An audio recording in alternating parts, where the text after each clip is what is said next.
A direção do Internacional sempre falou em otimismo quanto à permanência de Vitão em Porto Alegre para que ele jogue no Internacional na temporada de 2023. E os motivos desse otimismo a gente pôde colher em informações aqui no CT Parque Gigante. O Internacional possui dois planos para a permanência do zagueiro em Porto Alegre. Um deles envolve grana e envolve um investidor que está disposto a bancar parte do investimento que o Internacional fará pelo zagueiro que pertence ao Shakhtar Donetsk. O outro plano envolve a FIFA e o Internacional garante estar monitorando a entidade máxima do futebol sobre a possibilidade de uma ampliação da normativa que atualmente faz com que Vitão jogue em Porto Alegre.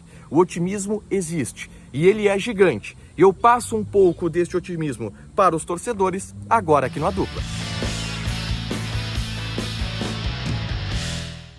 Tudo bem, gente? Obrigado pela participação aqui. Não esquece de deixar teu like, te inscrever, de ativar as notificações. Bora falar do Internacional aqui no A Dupla. E nesse vídeo eu quero falar sobre Vitão e trazer algumas informações importantes que eu coletei nesta quinta-feira aqui no CT Parque Gigante que envolvem o otimismo colorado para manter este jogador em Porto Alegre. E sim, o otimismo ele é grande e existe motivo para esse otimismo, tá?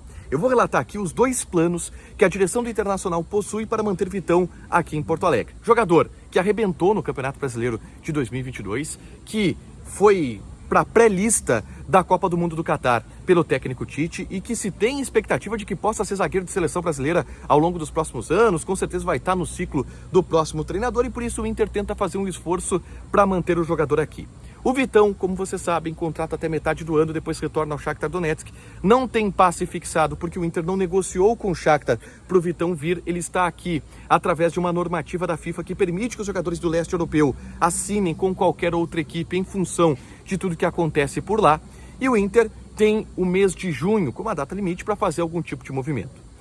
E o Inter tem engatilhado dois planos para manter Vitão. E o primeiro plano envolve a FIFA e não depende exatamente do Internacional.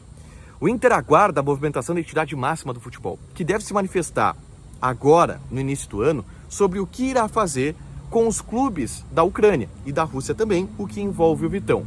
Atualmente, a FIFA permitiu que os jogadores de lá assinem com qualquer outra equipe, mas eles estão sendo muito pressionados pelos clubes ucranianos, que já tiveram bastante prejuízo em razão dessa normativa.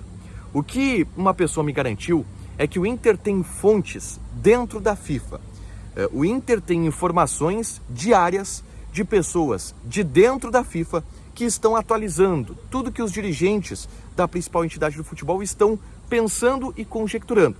Por isso, por exemplo, o Inter teve uma noção de que quando contratou o Vitão por 3 meses lá atrás, essa normativa ela seria ampliada e o Inter conseguiria o Vitão de graça pelo menos por mais um ano. E essa é a expectativa do Internacional. O Inter aguarda a FIFA para fazer qualquer movimento. Por quê? Não está descartada a possibilidade da FIFA ampliar essa normativa por mais 6 meses, por mais um ano. O contrato do Vitão tem mais um ano. Então o Inter precisa ter certeza desse movimento da FIFA para fazer ou não algum movimento em relação a investimento.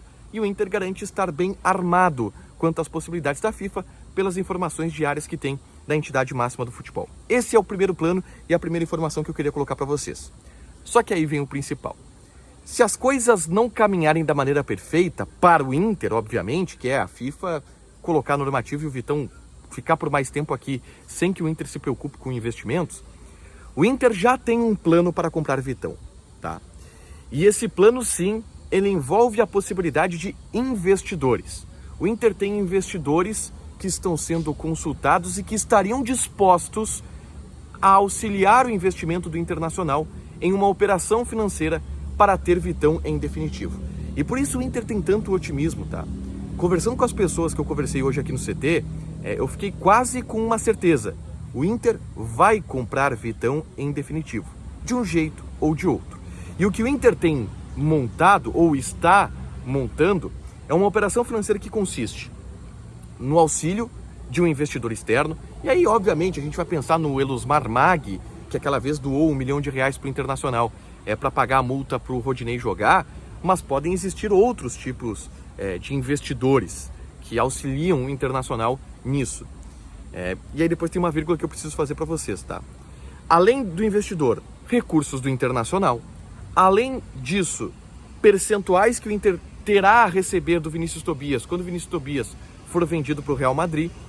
Tudo isso vai montar uma composição que o Inter está armando e tem convicção. E pelo que eu ouvi hoje, essa operação está muito bem engatilhada para que o Inter compre Vitão. Mas, Igor, por que o Inter não fez esse movimento ainda? E aí o que me falaram? Imagina se a gente faz esse esforço, a gente chama investidor, que obviamente depois o Inter vai ter que pagar esse investidor, a gente chama valores do Vinícius Tobias, a gente faz aqui uma operação financeira incrível para comprar o Vitão. E aí a FIFA amplia a normativa e a gente poderia ter ele de graça aqui por mais tempo, para ganhar tempo, e com o tempo tu ganha dinheiro. Aí a gente joga dinheiro no lixo. Por isso o Inter ainda não fez a cartada pelo Vitão, apesar de já estar conversando com o Shakhtar Donetsk em relação a isso. Mas o Inter tem esses dois planos muito engatilhados. Se a FIFA não der uma resposta que beneficie o Internacional, o Inter vai ter esse outro plano, essa outra operação financeira para poder executar. Um ponto que eu preciso considerar aqui e que eu preciso ponderar: investidores, eles não são doadores de dinheiro. E o Inter tem isso muito na cabeça. E o Inter, até observando alguns outros investidores e alguns outros auxílios de investidores no mercado, não quer seguir o mesmo modelo. O Inter tem a ideia de ter um modelo mais conservador. E existem normativas, existem regras para esse tipo de investimento. O cara pode emprestar dinheiro e aí depois o Inter precisa pagar com juros. O cara não pode ter percentual, o investidor não pode ter percentual de passe de jogador. Ele pode ter algum tipo de reversão em marketing, mas com o Vitão eu não acredito que isso seja tão possível. O Inter precisa arquitetar isso, mas o Inter já tem a sinalização de investidores e deverá usar isso para comprar Vitão, caso a FIFA não ajude. Deixa o teu like, te inscreve, ativa as notificações, que vai ter mais conteúdo aqui no canal. Beijo!